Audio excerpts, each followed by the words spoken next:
વાસ થયો અને બપોરના 12 વાગ્યા એટલે ભગવાનના પાર્ષદો સોનાની થાળીમાં સોનાના ટુકડા લઈને આવ્યા. કર્ણ રાજાને કહ્યું, લ્યો ખાઈ લ્યો. કર્ણ રાજાએ કહ્યું, આ તો સોનાના ટુકડા, આ તો ખવાય નહીં. તો ભગવાનના પાર્ષદોએ કહ્યું, તમે પૃથ્વી ઉપર જઈ અને એકલું સોનાનું દાન કર્યું છે, કોઈને ખવડાયું નથી. પણ એક વાર તમારે ત્યાં એક બ્રાહ્મણ આયા હતા અને તમે આંગળી કરી હતી કે સામે રસોડું ખુલ્લું છે, જમી આવો. તો મહારાજ આંગળી ચીંધ્યાનું પુણ્ય, જે આંગળી તમે કરી હતી એ આંગળી મોઢામાં મૂકી દો એટલે અમૃતના ઓટકાર આવી જશે. કર્ણ રાજા ભગવાન પાસે ગયા. ભગવાનને કહ્યું, હજુ મારે સ્વર્ગમાં કેટલું રહેવાનું છે? ભગવાને કહ્યું, કર્ણ રાજા, સ્વર્ગમાં શું દુઃખ છે? કર્ણ રાજાએ કહ્યું, પ્રભુ મને મનુષ્ય અવતાર આપો. અને મનુષ્ય અવતાર ધારણ કરી પૃથ્વી ઉપર જઈ અન્નદાનનો મહિમા ગૌ ખવડાઈને ખાવ. મને પૃથ્વી ઉપર અવતાર આપો. તો એ કર્ણ રાજાનો બીજો અવતાર. એવું કહેવાય છે કે જુનાગઢની બાજુમાં બિલખા ગામ, અને એ બિલખામાં શેઠ સગાડસા થઈ ગયા. કર્ણ રાજાનો બીજો અવતાર હતા કે જેને નિયમ હતો કે રોજ એક અતિથિ અભ્યાગત સાધુ સંત બ્રાહ્મણને જમાડી અને પછી જમવું, એવો નિયમ હતો. પણ આપણો કહેવાનો તાત્પર્ય એ છે ભાઈ, અજામિલની કથા ભાગવતજીમાં એ બતાવે છે કે આપણે ત્યાં કોઈ અતિથિ આવે આપણા ઘેર તો એનો આદર સત્કાર કરો ભાઈ.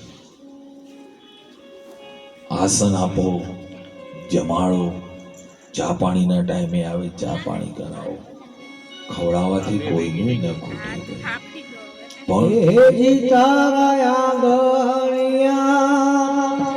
એ પૂછીને જે કોઈ આવે રે આવકારો મીઠો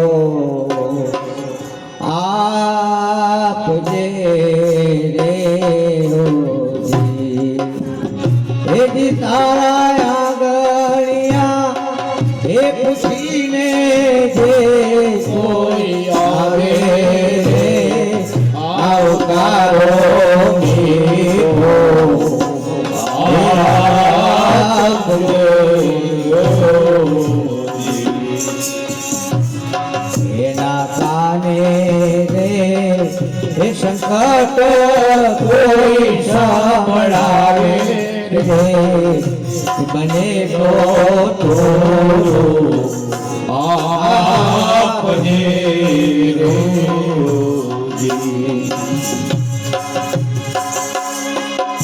તેમ તમે આવ્યા છો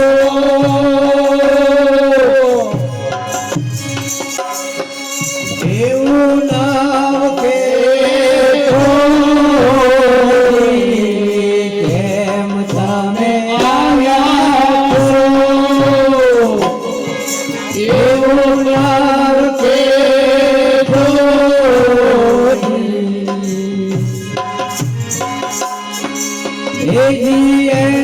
ધીરે રે એ ધીરે તો બોલવાન છે આવકારો મીઠો આપજે રોજી. તારા ગાયા એ ખુશીને કોઈ આવે રે આવકારો મીઠો આપજે. આવકારો મીઠો આપજે. કૃષ્ણ કનૈયા લાલ કી જય.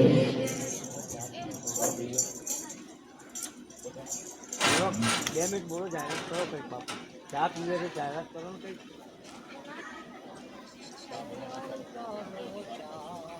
5 મિનિટ તમે બોલો ને, જાહેરાત કરો ને, આવું દોરદાર